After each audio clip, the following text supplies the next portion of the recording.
નમસ્કાર મિત્રો, અમારા નવા વિડીયોમાં આપ સૌનું હાર્દિક સ્વાગત છે। તો આજે આપણે વાત કરીએ ઘરની લક્ષ્મી ધારે તો પોતે આત્મનિર્ભર બની શકે છે તેવી જ એક ભાવનગર જિલ્લાના મહિલા સાથે બનેલ ઘટના। ચાલ બેટા, ઓનલાઈન ફોર્મ તું કહેતો હતો એ આજે આપણે ભરી લઈએ। આજે મારે રજા છે તો શાંતિથી એ કામ થઈ જશે, મેં મારા પુત્ર પિન્ટુને કીધું।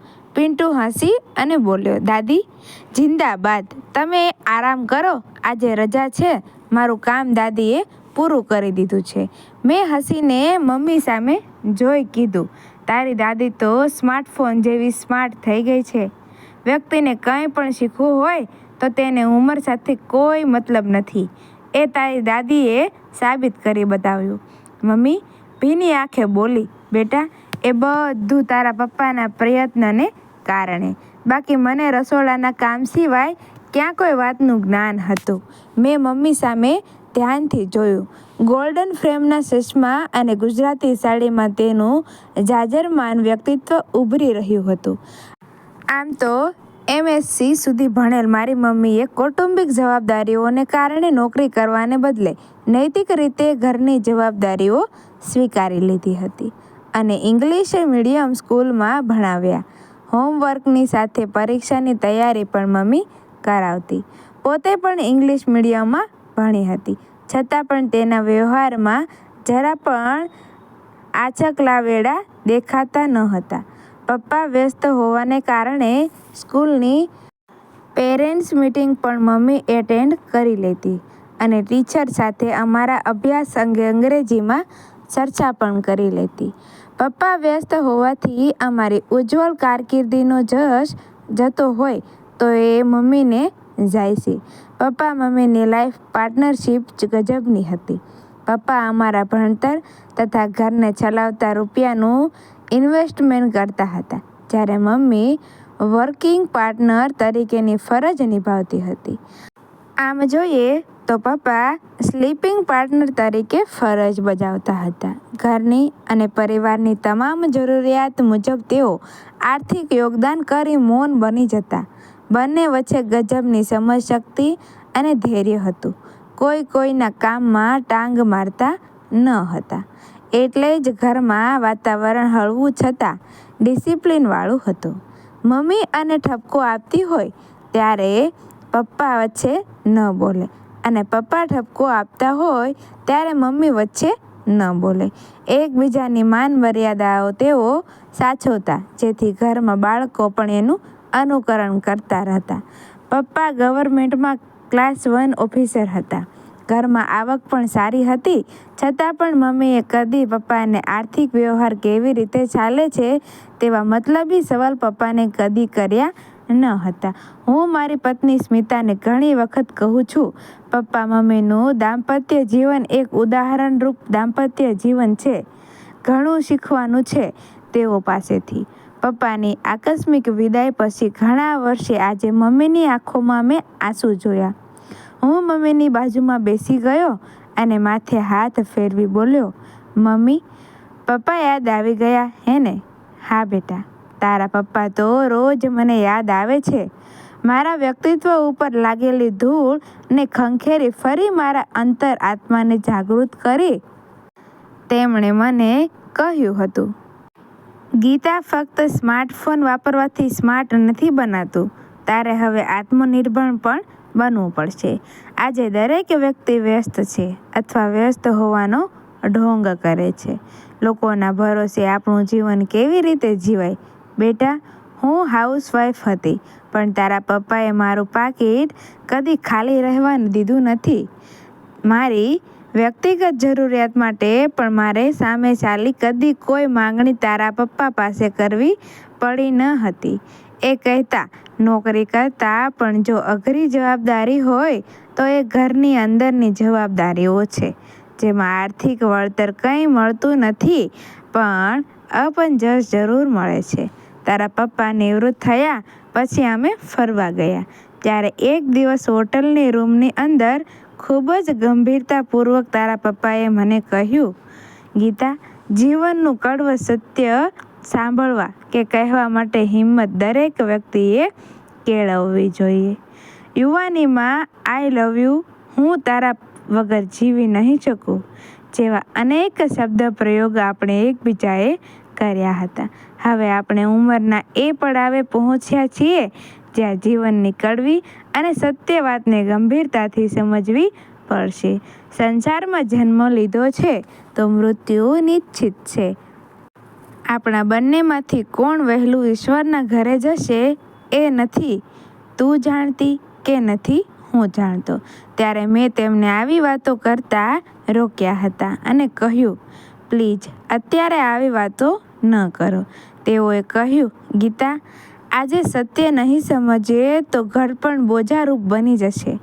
લોકો આપણને મૂર્ખ કહેશે, ભણ્યા પણ અભણ જ રહ્યા જેવા કડવા શબ્દો સાંભળવા પડશે.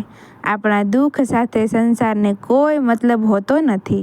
રોજ સવાર પડે રડતી, દુઃખી કે કકળાટ કરતી વ્યક્તિનો ચહેરો જોવાનું લોકો ટાળે છે અને ધીરે ધીરે તેનાથી અંતર બનાવતા જાય છે.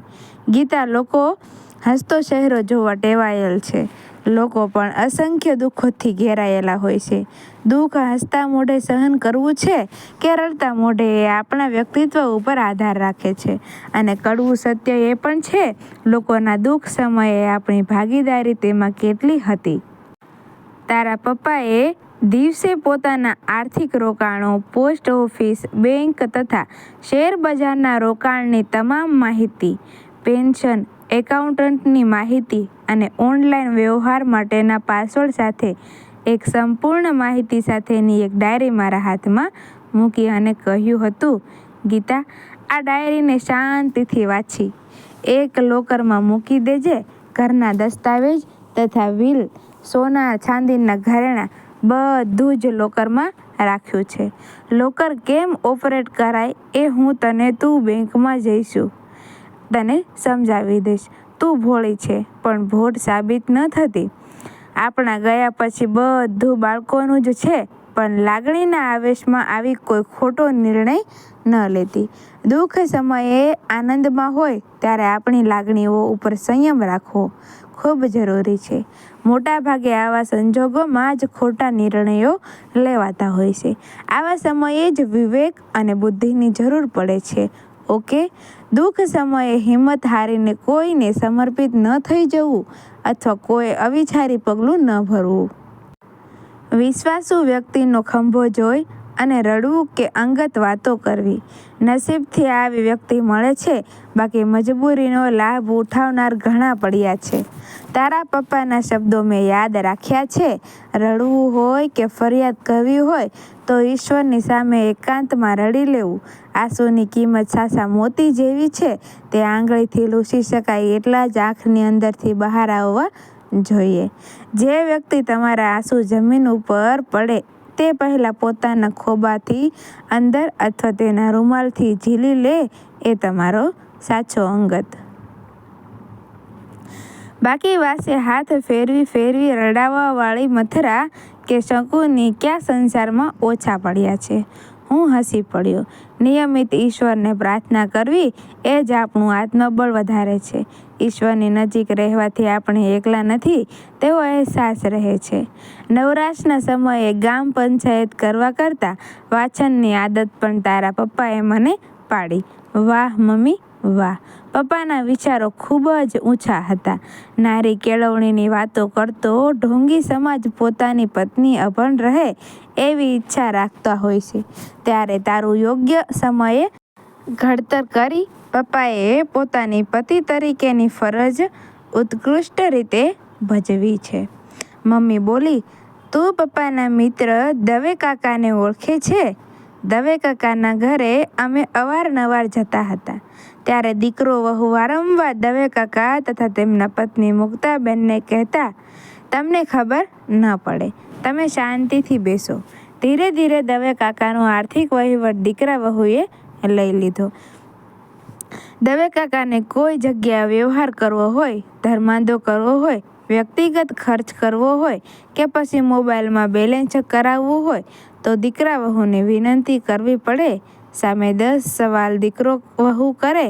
પોતાના રૂપિયા હોવા છતાં યાચક અને ભિક્ષુક જેવું જીવન જીવતા દવે કાકા અને કાકીને જોઈ તારા પપ્પાએ નિર્ણય લીધો, જો મને કંઈ થઈ ગયું તો મારી ગીતા તો ઘરકામ સિવાય કોઈ આર્થિક વ્યવહાર જાણતી નથી.